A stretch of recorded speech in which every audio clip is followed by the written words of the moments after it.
Bonjour, permettez-moi de vous présenter aujourd'hui très brièvement la géologie de la Pologne. C'est une affaire complexe qui s'étale sur des millions, voire des milliards d'années, mais on va prendre que quelques minutes. Par rapport à l'ensemble européen, la Pologne est un pays typiquement de plaine, pour ne pas dire le bas pays, ou comme le chantait Jacques Brel, le plat pays qui est le mien.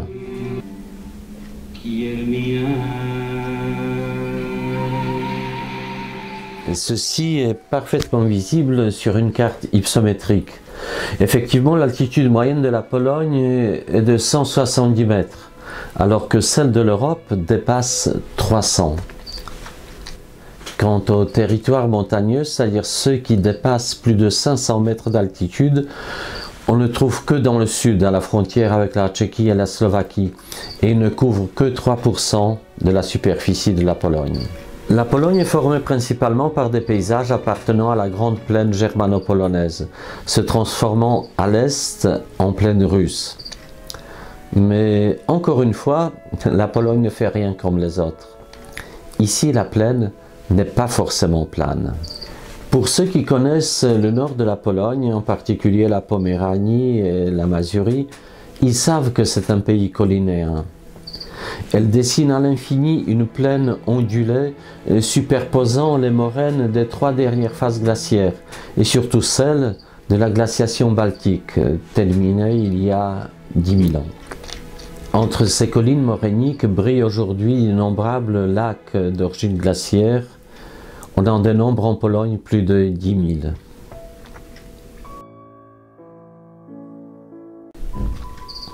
L'histoire qui a modelé ces paysages est différente de celle qui a forgé celle de l'Europe de l'Ouest. Ici, elle fut marquée par plusieurs allées venues de la calotte glaciaire, d'un glacier phénoménal venu de Scandinavie. Son empreinte dans le paysage est indélébile, omniprésente, surtout pour ceux qui savent la lire. Les géographes appellent cela une plaine d'accumulation glaciaire. C'est un type de paysage inconnu en France, et ce paysage comporte de nombreuses curiosités géographiques et géologiques. Dans les prés, les champs ou les forêts, on peut trouver de nombreux galets, des galets granitiques, de toutes tailles, certains pesant plusieurs tonnes. Pourtant, il n'y a aucun massif granitique dans cette région de la Pologne.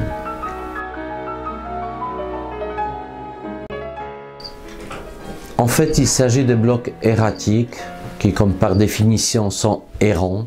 Et c'est le grand glacier scandinave qui les a apportés depuis le massif, depuis les Alpes scandinaves jusqu'à la Pologne. Là, quand le glacier a fondu, il les a déposés sur le sol polonais. Pour comprendre la géologie de la Pologne, en fait, il faut enlever plusieurs centaines de mètres de formations quaternaires, principalement glaciaires, formées avant tout par du sable et de l'argile, parfaitement visible avec tous les travaux routiers et autoroutiers qu'on peut voir actuellement en Pologne. En enlevant les formations quaternaires, on atteint le tertiaire, souvent d'ailleurs remanié à la surface par les glaciers. Et parmi ces formations remaniées, on trouve la résine fossile des forêts scandinaves d'il y a 40 millions d'années, de l'ambre de la Baltique. En passant par les formations secondaires et primaires, on atteint le précambrien, la base du continent européen. Et effectivement, la Pologne repose sur le bord occidental de la plateforme russe et sur l'extrémité sud du bouclier scandinave.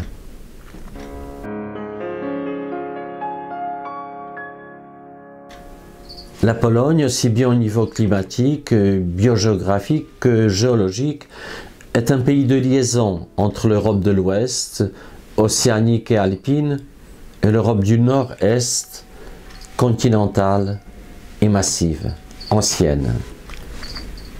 Il y a 2 milliards d'années, 3 petits continents, des morceaux que les géologues appellent des cratons, celui de la Phénoscandinavie, de la Sarmatie et de la Volgoralie, ont donné naissance au noyau du continent européen et de la future Pologne. Et effectivement, la majorité de la Pologne repose sur le bouclier phénoscandinave et sur la plateforme russe, qui sont tectoniquement stables. Il n'y a que dans le sud, avec les Carpates qui correspondent à une branche de l'arc alpin plissée à l'ère tertiaire, que la Pologne touche l'Europe occidentale, alpine, plissée. Le sous-sol polonais cache une grande richesse minérale.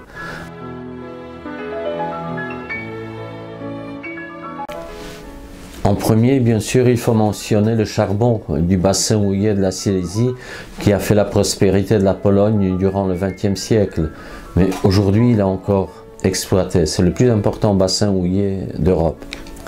On trouve aussi du gaz, et pas seulement celui du schiste, et même du pétrole.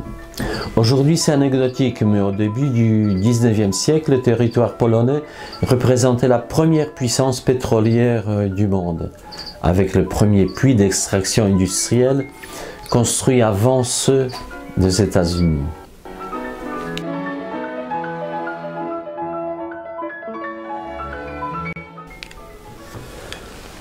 Et là, je vous montre un échantillon de pétrole puisé justement dans le plus ancien puits industriel du monde situé dans le sud-est de la Pologne actuelle. On extrait en Pologne aussi du fer, du soufre, du cuivre, du zinc, du plomb et même de l'or. Effectivement, la Pologne possède les plus importants gisements d'or de l'Europe. Mais il y a aussi des métaux rares comme le nickel, wolfram, molybdène, le titane. Et quelque chose que je souhaite justement vous présenter aujourd'hui, le sel de cuisine, en fait, pardon, le sel gemme. Le sel gemme qui recristallise parfois sous forme de magnifiques cristaux cubiques. Et c'est ce voyage que je vous propose ce soir dans la mine de sel de Wieliczka et de Bochnia. Nous verrons ceci par le biais d'une conférence et si vous le souhaitez, d'ici quelques temps, on peut effectivement réaliser aussi un voyage au centre de la Terre en Pologne. Merci et bonne conférence.